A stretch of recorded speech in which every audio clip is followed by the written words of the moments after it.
Hello friends, आज मैं आप लोगों को मैनेजमेंट में इंटेलेक्चुअल प्रॉपर्टी राइट्स के बारे में जानकारी देंगे। यानी इंटेलेक्चुअल प्रॉपर्टी राइट क्या होता है,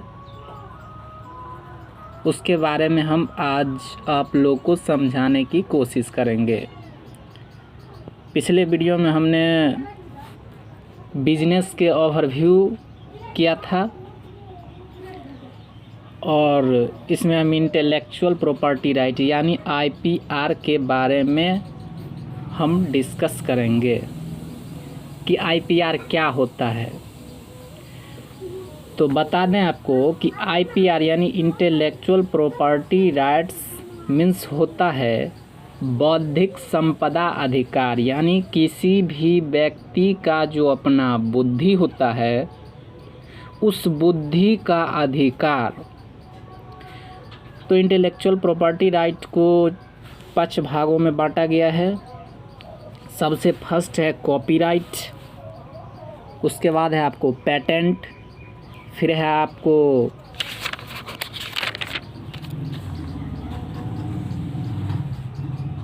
ट्रेडमार्क, फिर उसके बाद है आपको ट्रेड सीक्रेट एंड लास्ट आपको है जीआई यानी जियोग्राफिकल इंडिकेशन। सब के बारे में बारी बारी से हम आपको समझाने की कोशिश करते हैं।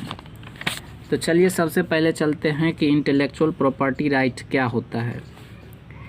यानी it is the original creation of human intellect, यानी यह क्रिएशन होता है, ओरिजिनल क्रिएशन होता है ह्यूमन के इंटेलेक्ट यानी मनुष्य के बुद्धि का एक ओरिजिनल क्रिएशन होता है इंटेलेक्चुअल प्रॉपर्टी राइट। ओके, तो चलिए हम कॉपीराइट के बारे में जानते हैं कि कॉपीराइट क्या होता है। It is the right given to the original creator for his literary and artistic works. Copyright यह एक अधिकार होता है, राइट होता है, जो कि दिया जाता है ओरिजिनल क्रिएटर को। किस लिए?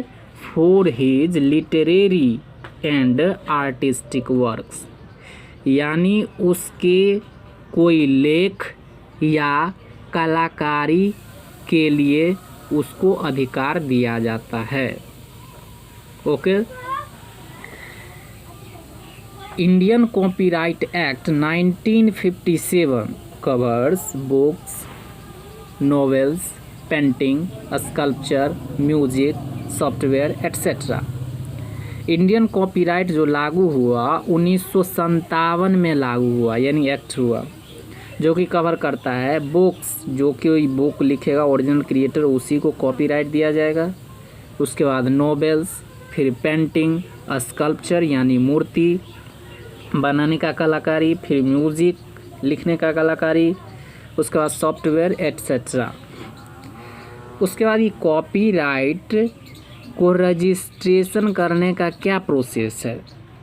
तो रजिस्ट्रेशन करने का प्रोसेस है सबसे पहले फाइलिंग एप्लीकेशन को फाइलिंग किया जाएगा and second submitting 4 copies of original orientation along with registration fee.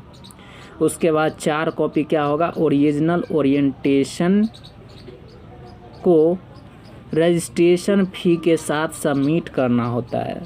फिर उसके बाद थर्ड में क्या करना होता है, after 30 days copyright certificate will be issued.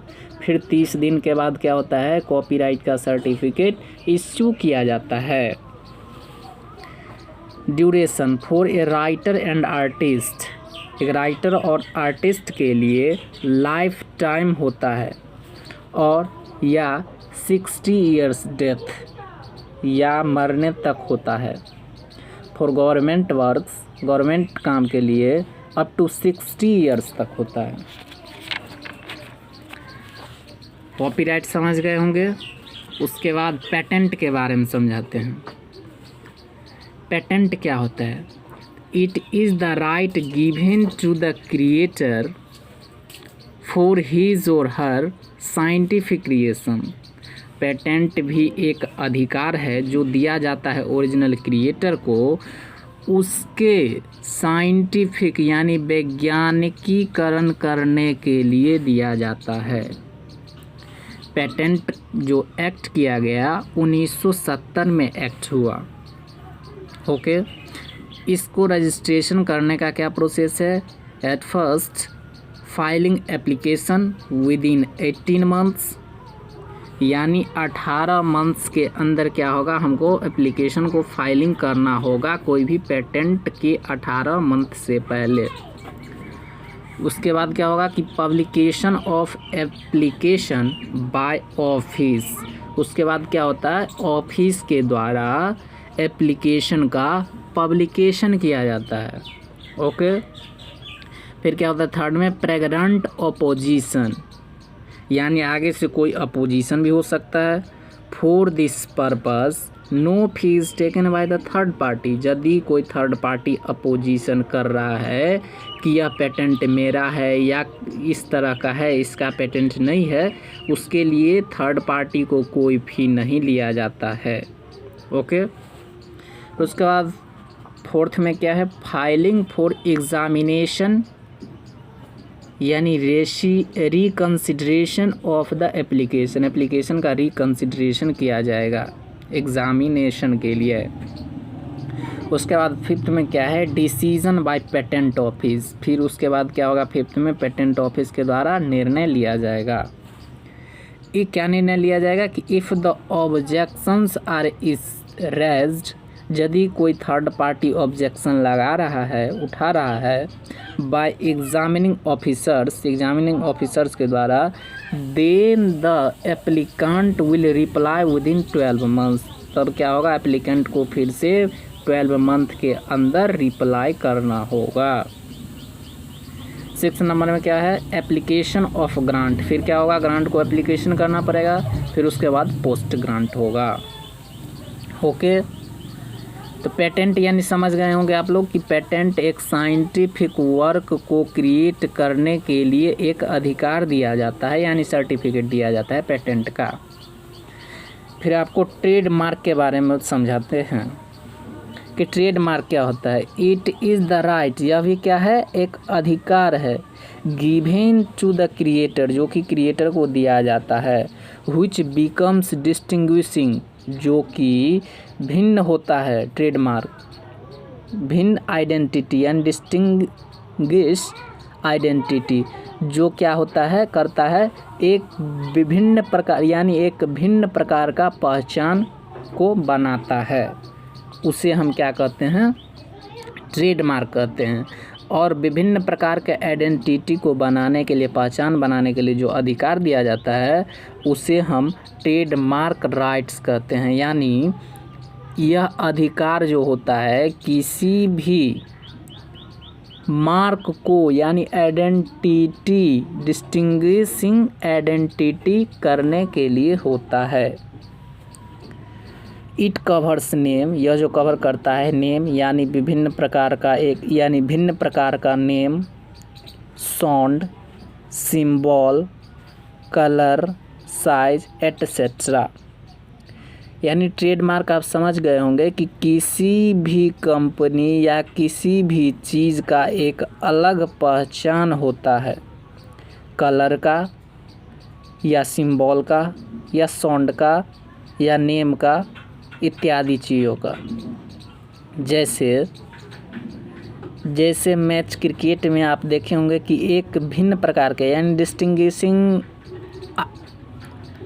Sound सुने होंगे, यानी क्रिकेट होते समय एक भिन्न प्रकार का साउंड होता है, जो कि क्या है, उस क्रिकेट का एक ट्रेडमार्क है। फिर उसके बाद आप सिंबल भी देखे होंगे कई प्रकार के, कि कोई भी सीमेंट कंपनी का अपना अपना सिंबल होता है, या किसी भी चीज़ का या किसी भी कंपनी का किसी भी ट्रेड का अपना एक ट्रेडमार्क होता है। ट्रेडमार्क एक्ट 1991 ट्रेडमार्क जो एक्ट हुआ वो 1991 में एक्ट किया गया। उसके बाद ट्रेड सीक्रेट के बारे में समझाने की कोशिश करते हैं कि ट्रेड सीक्रेट क्या होता है। It is also a type of intellectual property. यह क्या है? यह भी एक इंटेलेक्चुअल प्रॉपर्टी का एक टाइप है, प्रकार है। Which is used by the business organisation for exploring the business, जो कि उपयोग किया जाता है बिजनेस ऑर्गेनाइजेशन के द्वारा उसके बिजनेस को एक्सप्लोरिंग करने के लिए, यानी बिजनेस को बढ़ाने के लिए ट्रेड सेक्रेट किया जाता है। इट इंक्लूड्स, ट्रेड सेक्रेट में क्या होता है कि फॉर्मूला इंक्लूड होता है, पैटर्न होता है, डिजाइन होता है, लिस्ट ऑफ कस्टमर्स एट्सेट्रा होता है। यानी ट्रेड सेक्रेट क्या होता है? किसी भी कंपनी में कोई एक सेक्रेट यानी गोपनीय बातें होती है जो उस कंपनी के किसी भी मेंबर को बताया जाता है कि यह बात कंपनी से बाहर नहीं जानी चाहिए, यानी इसको सेक्रेट रखा जाए, यानी गुप्त में रखा जाए। ठीक, गुप्त में क्या रखा जाए? जैसे कि कोई भी, मान के चलिए कंपनी में, फूड मेकिंग कंपनी में सॉस बनाना होता है। सॉस बनाने का एक फॉर्मूला होगा जो कि उस कंपनी के मेंबर को बताया जाएगा कि यह फॉर्मूला किसी दूसरे को नहीं बताना है। ओके, अन्यथा क्या होगा? यह कंपनी का मेंबर जो है सो दूसरे को यह फॉर्मूला बता देगा, फिर जो है सो वो क्या करेंगे कि दूसरा पर्सन, दूसरा कंपनी क्या करेंगे, उस फॉर्मूला को यूज में ला करके उसी प्रकार का सेम अपना जो है सो सॉस बनाएंगे, और क्या होगा? उस कंपनी का फिर लॉस हो जाएगा, यानी उसका सामान फिर नहीं बिकेगा, सेलिंग होगा। तो यही होता है ट्रेड सेक्रेट, यानी हर एक कंपनी या हर एक मेंबर या हर एक फैमिली का एक सेक्रेट होता है। Okay, there are two ways of protecting the confidential information. दो रास्ते हैं कॉन्फिडेंशियल इंफॉर्मेशन को प्रोटेक्ट करने का, यानी बचाने का। नंबर फर्स्ट क्या है? Maintaining high level of privacy, यानी उच्च स्तर के नियम को मेंटेन करके रखना। उसका बाद सेकंड है with the help of non disclosure agreement. उसके बाद नॉन डिस्क्लोजर एग्रीमेंट को क्या करना के हेल्प के द्वारा क्या किया जा सकता है कि कॉन्फिडेंशियल इंफॉर्मेशन को प्रोटेक्ट किया जा सकता है। ओके, एंड लास्ट फिफ्थ आपको बताना चाहूँगा जीआई, यानी जियोग्राफिकल इंडिकेशन। जियोग्राफिकल इंडिकेशन क्या होता है? तो it refers to the right, यह भी क्या है? एक राइट है, अधिकार है, गिवन टू द प्रोड्यूसर्स, जो कि प्रोड्यूसर्स को दिया जाता है, ऑफ ए यूनिक प्रोडक्ट, एक यूनिक प्रोडक्ट को प्रोड्यूस करने के लिए यह अधिकार दिया जाता है। इट कवर्स एग्रीकल्चरल प्रोडक्ट, यह जो है सो कवर करता है एग्रीकल्चरल प्रोडक्ट को, नेचुरल प्रोडक्ट को और मैन्युफैक्चर प्रोडक्ट को। जीआई एक्ट 1999, जियोग्राफिकल इंडिकेशन जो एक्ट हुआ वो 1999 में एक्ट किया गया। It is valid for 10 years, यह 10 साल के लिए वैलिड होता है। विच कैन बी रिन्यूड, जिसको फिर से क्या किया जा सकता है? न्यू किया जा सकता है। जियोग्राफिकल इंडिकेशन समझ गए होंगे, यानी किसी भी क्षेत्र का एग्जाम्पल आपको बता दें कि जैसे बिहार के हाजीपुर में केला क्या है? एक फेमस, यानी फेमस बन गया है। ओके, यानी यह क्या है? ये जियोग्राफिकल इंडिकेशन है कि फलना जगह का, यानी हाजीपुर का केला फेमस है। उसी तरह से बीकानेर का क्या है? भुजिया। ओके, यह 10 साल के लिए वैलिड होता है, फिर इसको रिन्यूड किया जा सकता है। यानी किसी भी क्षेत्र में जो जियोग्राफिकल चीज़, यानी नेचुरल हो या मैन्युफैक्चर्ड हो या एग्रीकल्चरल प्रोडक्ट हो, वह क्या होता है कि फेमस होता है, उसी को हम जियोग्राफिकल इंडिकेशन कहते हैं। ठीक, उसके बाद जियोग्राफिकल इंडिकेशन रजिस्ट्रेशन का प्रोसेस क्या है? फर्स्ट है filing application, examination by the officers and the registered consequently, if the officers objects then applicant has to reply within 1 month. यदि कोई ऑब्जेक्शन लगा रहा है तो 1 मंथ के अंदर में फिर से उसको रिप्लाई देना होगा। Okay, in case of registered 2 months will be given to the applicant. Registered के केस में 2 मंथ दिए जाएंगे एप्लीकेंट को रिप्लाई करने के लिए। ओके, उसके बाद क्या होता है, third publication of GI, geographical indication का पब्लिकेशन होता है with in 3 months of the grant of sanction, यानी सैंक्शन के स्वीकृत होने, यानी ग्रांट को सैंक्शनड होने के 3 मंथ के अंदर जो है सो पब्लिकेशन किया जाता है जियोग्राफिकल इंडिकेशन का। फिर फोर्थ में क्या होता है, opposition of registration up to 3 months, यानी 3 मंथ तक आप क्या कर सकते हैं, रजिस्ट्रेशन को अपोज कर सकते हैं। एंड फिफ्थ में क्या है, ग्रांटिंग रजिस्ट्रेशन, फिर रजिस्ट्रेशन क्या होगा, ग्रांट हो जाएगा। ओके फ्रेंड, चलिए अगले वीडियो में फिर मिलते हैं, तब तक के लिए बाय।